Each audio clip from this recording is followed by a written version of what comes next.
नमस्कार दर्शकों, स्वागत है आपका MGN न्यूज़ चैनल आज की ताकत पर। जैसा कि आपको पता है, समय समय पर हम आपको अलग अलग लोगों से मिलवाते हैं और इनकी अपनी कोई पहचान होती है। ऐसे ही व्यक्तित्व के धनी आज हमारे बीच मौजूद हैं सतीश जाखड़ जी, जिन्होंने बहुत सारे सामाजिक कार्य किए हैं, जिन्होंने अपने क्षेत्र में ऐसा काम करने का प्रयास किया है जिसके लिए लोग और ख़ास तौर पर विद्यार्थी परेशान थे, वो सुविधाएं इन्होंने देने का प्रयास किया है। तो आज इनके बारे में और बहुत सारी बातें हमें नई नई पता चलेंगी, तो हम जानना चाहते हैं आज सतीश जाखड़ जी से कि वो और क्या विचार रखते हैं। लेकिन सबसे पहले सतीश जाखड़ जी, स्वागत है आपका हमारे इस स्टूडियो में। सभी दर्शकों को मेरी तरफ से नमस्कार। तो सतीश जी, आपने जो कंप्यूटर सेंटर चलाया एक काफ़ी समय पहले, जब यहाँ कंप्यूटर की मांग भी थी और कंप्यूटर सेंटर थे भी नहीं आसपास, तो उस समय क्या विजन रहा था आपका, भाई क्यों आपने ऐसा किया? उस समय हालात इस किस्म के थे कि हमारा जो क्षेत्र था वो देहात का क्षेत्र है। बड़े शहरों के अंदर आईटी की जो एक बूम आई, उस दौरान जो कंप्यूटर्स का क्रेज बना, वो अपना क्षेत्र पीछे था। हमने सोचा कि क्यों ना अपने क्षेत्र के लिए हम यहाँ पे कंप्यूटर सेंटर खुद का डेवलप करें और बच्चों को वो एक एजुकेशन प्रोवाइड करें जो आज बच्चे शहरों में ले पा रहे थे। हमारे पास इस क्षेत्र में वो एजुकेशन नहीं थी, इसलिए हमने अपने क्षेत्र के अंदर उस एजुकेशन को देने की पूरी कोशिश की। समय के हिसाब से उस वक्त उस एजुकेशन का क्रेज था। कुछ समय बाद वो एजुकेशन डेवलप क्यों हुई कि वक्त कहता है कि आज समय के हिसाब से आप बदलते जाइए। जी बिल्कुल। धीरे धीरे कंप्यूटर का क्रेज डाउन हुआ। क्यों हुआ कि लोग मोबाइल्स के अंदर ही अपना नेट यूज करने लगे, मोबाइल से सीखने लगे, ऑनलाइन सिस्टम हो गए, स्कूल्स के अंदर कंप्यूटर्स आ गए, तो कंप्यूटर्स का अपना एक सेक्टर जो था वो डाउन हुआ है कुछ समय के बाद। अब नई टेक्नोलॉजी के साथ नई स्कूलों में नई एजुकेशन हो रही है, इसीलिए मेरे अपने कुछ चाहते हैं कि हम नए समय के हिसाब से अपने आप को नए तरीके से लेके आएँ और नई चीज़ें प्रोवाइड करें। तो बहुत अच्छे विचार जाखड़ साहब आपके हैं। अच्छा, दूसरी चीज़ जाखड़ साहब एक ये भी देखने के लिए मिली है और पता भी है सभी को कि आपकी अपनी कुछ मशीनें भी हैं जिन पर मजदूर काम करते हैं। अभी ये लॉकडाउन जो चला था और इसमें बहुत सारे ऐसे भी मजदूर थे जिनको खाने पीने के लिए भी दिक्कतें आई, लेकिन हमें जो पता चला कि आपने मजदूरों को कहीं नहीं जाने दिया, लगातार वहीं पर रखा उनको और उनके लिए सारी सुविधा भी प्रोवाइड करवाई आपने। तो वो क्या था, वो क्यों ऐसा किया गया, जबकि सब मजदूर तो अपने घर चले गए, तो वो भी चले जा सकते थे? जी, जैसा हमारे पास अपनी आरा मशीन है, आरा मशीन के ऊपर हमारे पास 3 बंदे बाहर से काम कर रहे थे। जो यहाँ की लेबर होती है वो अलग थी, बाहर की लेबर जो थी वो अलग थी। जी। लॉकडाउन के दौरान सभी को समस्याएं आई, सबके काम जो थे डिस्टर्ब हो गए, आरा मशीन भी बंद हो गई। उस दौरान दिक्कतें तो थी कि लेबर जो है, अब हमारे पास 1.5 साल से 2 साल से यहाँ काम कर रही थी, 3 साल से जो लेबर यहाँ काम कर रही है, आप पे विश्वास करके आपके साथ जुड़ी हुई है, अपना घर परिवार छोड़ के बैठी हुई है, और अब इस दौर में अगर वो जाते हैं तो ये हमारे लिए भी एक अच्छी बात नहीं है कि इतना तो अपनी भी रिस्पॉन्सिबिलिटी होनी चाहिए कि हम जो लोग हमारी मदद करके हमारे काम को, व्यापार को बढ़ा रहे हैं, उनको हम स्टेबल कर सकें, उनका खाने पीने की व्यवस्थाएं कर सकें, उनको रोक सकें। इसलिए हमारी कोशिश यही रही कि जो जिस प्रकार से भी जिसकी जैसी मदद हो सके हमने की। बहुत बढ़िया विचार जाखड़ साहब आपके रहे। अच्छा, एक चीज़ और मैं जाखड़ साहब, ये मैं किसी ना तो पार्टी से जुड़ा हूँ और ना ही मैं किसी पार्टीबाजी की कोई बात करता हूँ, लेकिन उसके बावजूद भी मैं ये जानना चाहता हूँ कि अभी हमारे क्षेत्र में जो विकास हुआ है और जो विकास हो रहा है और जो आगे होगा, आप क्या समझते हैं कि ऐसी कौन सी खास चीज़ें हैं जिसकी हमारे क्षेत्र के लोगों को, और ख़ास तौर पे हम बात करें तो सुविधाओं की, बच्चों की सुविधाएं सबसे पहले होनी चाहिए, तो कौन कौन सी ऐसी सुविधाएं हैं जो चाहते हैं आपके हमारे क्षेत्र में हो? सबसे पहले तो देखो, मैं खुद अभी पार्टी विशेष पे बात नहीं करना चाहता, ना मैं किसी पार्टी को इसमें सम्मिलित करना चाहता कि मैं पार्टी के ऊपर कोई बात नहीं कहना चाहता। कोई बेसिक रिक्वायरमेंट्स होती हैं जो क्षेत्र की जनता निर्धारित करती है। पार्टियां हम जनता के थ्रू चलती हैं, जनता ही सर्वसर्वा होती है, जनता अपना किस हिसाब से उस पर प्रेशर क्रिएट करती है, कैसे उसको चलाती है, सब उसके ऊपर होता है। जी, तो मैं पार्टी विशेष पे नहीं, मैं जनता की तरफ से जनता के लिए एक चीज़ रखना चाहता हूँ। मेरी जो सोच है अभी फिलहाल, अगर करंटली देखें, क्षेत्र हम जाते हैं, जैसे रोहतक में जाएंगे हम, पानीपत जाते हैं, करनाल जाते हैं, कुरुक्षेत्र जाते हैं, अम्बाला चले गए हम, जैसे बहुत अच्छे शहर डेवलप हो चुके हैं, पंचकुला जाते हैं, तो वहाँ के जो सुविधाएं देखते हैं हम, वहाँ का जो एक कल्चर बन गया है, तो ऐसा लगता है क्या हमारे को वो हक नहीं मिल सकते? क्या हमारे बच्चे उस तरीके के परिवेश में नहीं रह सकते? क्या हमें वो सुख सुविधाएं नहीं मिल सकती? मेरे सपने कुछ इस किस्म से रहते हैं कि अगर एक अच्छा प्रतिनिधित्व तैयार हो, जनता एक अच्छे प्रतिनिधि को मौका दे और अच्छे तरीके से वो हो, तो वो सुविधाएं जो हैं हम भी यहाँ पे क्रिएट कर सकते हैं, बना सकते हैं। नहीं, मेरा सवाल ये था कि ऐसी कौन कौन सी सुविधाएं हैं जो आप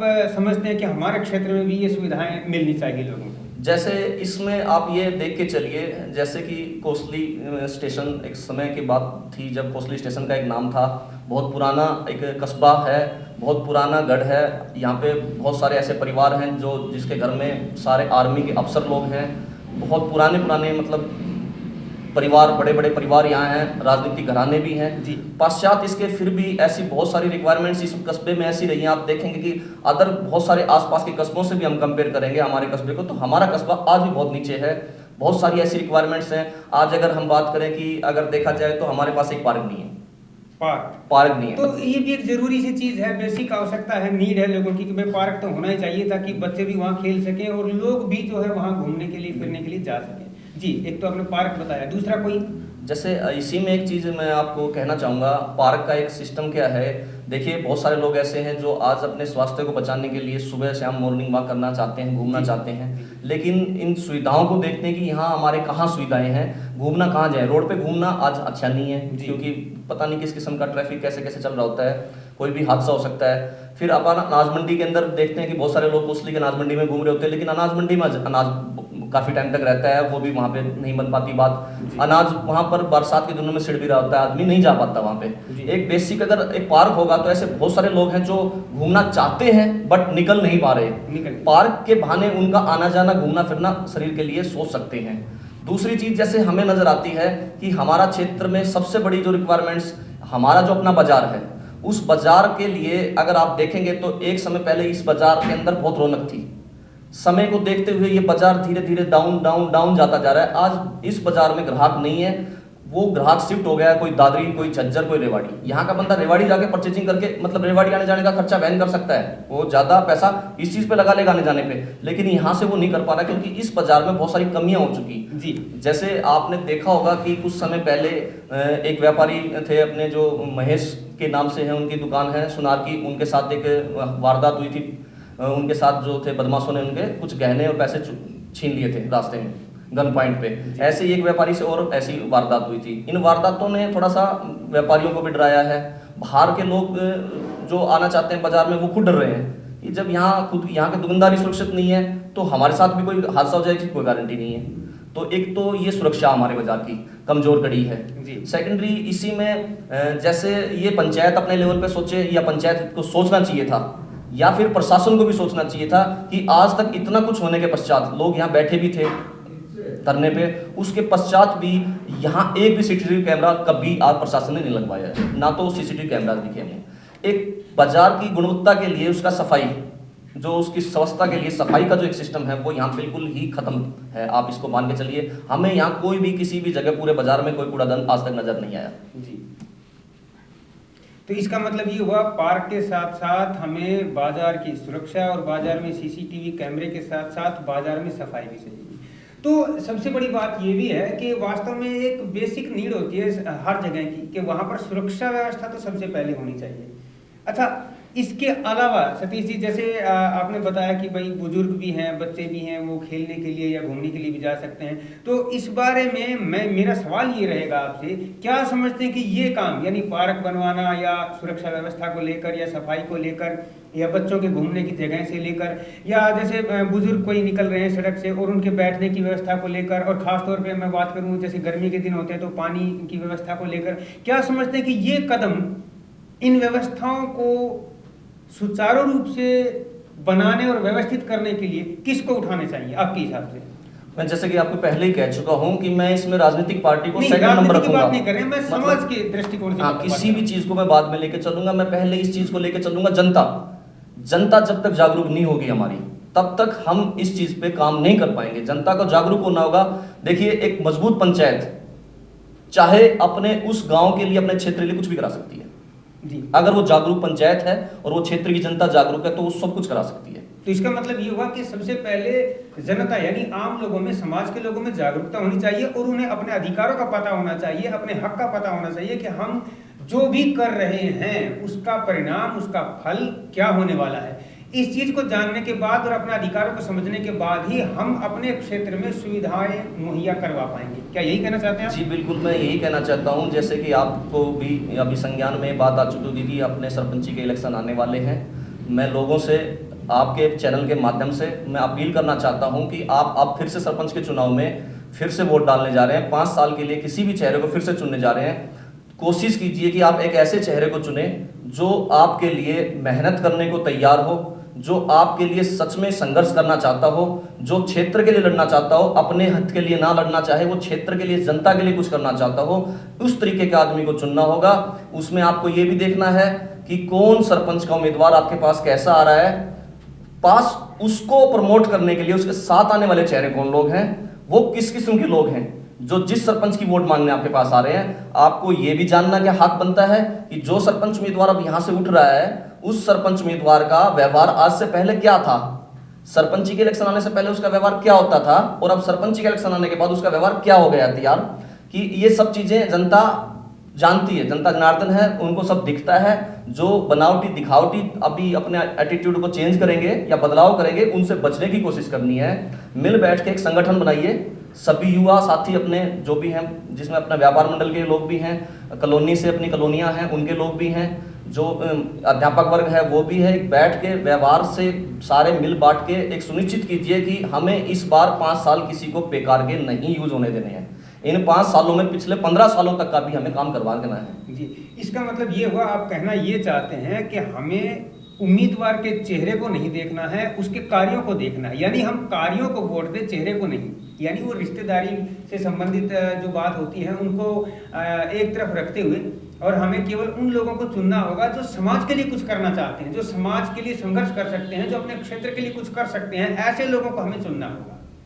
तो सतीश जी, और कुछ आप लोगों को और खासतौर पर अपने क्षेत्र के लोगों को कोई खास चीज बताना चाहते हो? जी, खास चीज में जैसे मेरी एक आपके चैनल के माध्यम से जो हमारा प्रशासन है, जो हमारी पंचायत है, पंचायत प्रतिनिधि हैं, पंच हैं, सरपंच हैं, मैं चाहूँगा कि वो एक बार एक नई चीज़ और यहाँ पे देखने में आ रही है कि आज लगभग सभी गलियाँ जो पहले बनी थी वो डैमेज हो चुकी हैं, उनका दोबारा से पुनर्निर्माण हो, नालियाँ को दोबारा से तैयार किया जाए। पानी की समस्याएं बहुत सारी हैं। सालावास रोड पे मैं आपको 3 से 4 जगह से दिखाऊंगा जहाँ रोड के ऊपर पानी हो चुका है गलियों का। सेकेंडरी सबसे बड़ा एक खतरनाक पॉइंट क्या आ रहा है कि हमारे पास एक अच्छे शहर के लिए एक अच्छी सुंदरता, उसकी एक अच्छा लुक होना जरूरी है।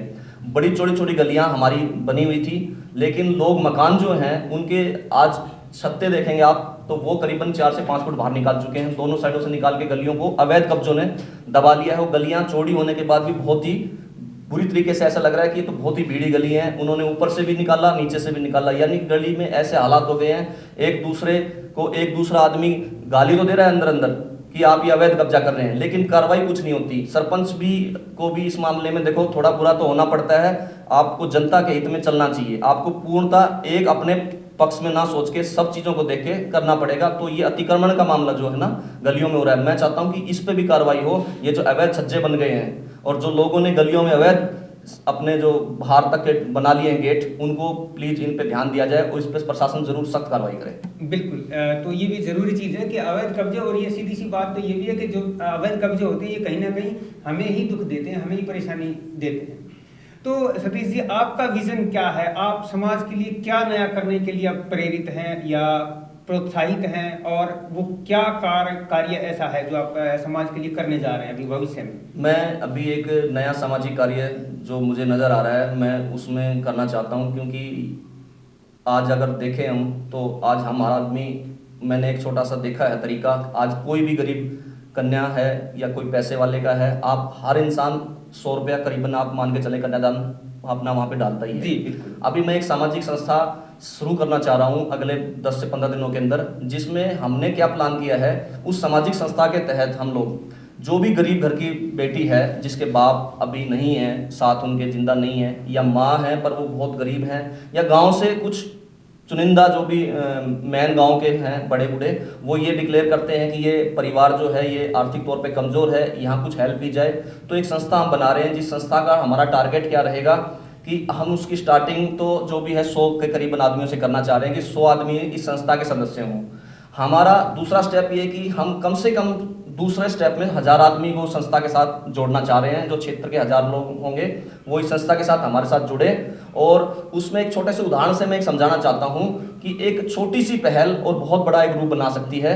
जैसे आप किसी भी जगह, आप कोई भी इंसान आज एक आम कहीं से गुजर रहा है, वहां लड़की की शादी है, गुजरते उसे पता लग जाए यार लड़की की शादी है, गाड़ी रोकता है या बाइक रोकता है या पैदल जा रहा है रुकता है, वो अपनी जेब से 100 रुपए निकाल के कन्यादान कर देता है। अगर इस संस्था में हम 1000 लोग भी हैं और उसी थ्योरी को हम अप्लाई करें, पैसा हमारी जेब से ऑलरेडी जा ही रहा है, उसी 100 रुपए को हम 1000 लोग अगर देते हैं तो आप देखिए कि कितनी बड़ी पूंजी और कितनी छोटी सी राशि में इकट्ठी हो गई है, और एक बड़ी राशि उस गरीब कन्या को बहुत बड़ी हेल्प दे देगी। तो इस सामाजिक कार्य के लिए भी मैं सबसे आप लोगों से अपील करता हूं कि इस संस्था के आप सदस्य बने, इसमें ज़्यादा से ज़्यादा भागीदार बने और ज़्यादा से ज़्यादा मदद इस किस्म की आप गरीब कन्याओं के कर सकें। इस सामाजिक कार्य में मैं आप सबका साथ चाहता हूँ। दोबारा आपसे मेरी यही विनती है कि सामाजिक कार्य में आप लोग बढ़ चढ़ के हिस्सा लें और इस ग्रुप को, हमारे सामाजिक संस्था को बहुत बहुत मजबूत करने का काम करें। धन्यवाद। तो सतीश जी ने जैसे बताया कि वो पहले भी सामाजिक कार्य कर चुके हैं अपने क्षेत्र के लिए। न केवल उन्होंने बच्चों को पढ़ाने का काम किया बल्कि और भी दूसरे कार्य ऐसे किए हैं जिससे कहीं ना कहीं क्षेत्र का भला हो रहा है। और इसके साथ ही उन्होंने जो नई संस्था एक अभी जिसका वो रजिस्ट्रेशन करवाने वाले हैं, उसके माध्यम से वो उन कन्याओं के लिए खास तौर पर सोच रहे हैं जिनके पेरेंट्स यानी अभिभावक नहीं हैं या हैं तो बहुत गरीब हैं, तो उन कन्याओं का भी विवाह भली प्रकार अच्छी प्रकार हो सके और वो भी एक अच्छा जीवन जी सके, उनको भी कोई ऐसी धनराशि मिल सके और किसी पर वजन भी ना आए। तो ऐसे ही विचार हमारे समाज को बहुत ऊंचाई तक ले जा सकते हैं, ऐसा हमारा मानना है। तो ये थे हमारे साथ सतीश जाखड़ जी आज इस कार्यक्रम में, और आप सभी देखने वालों का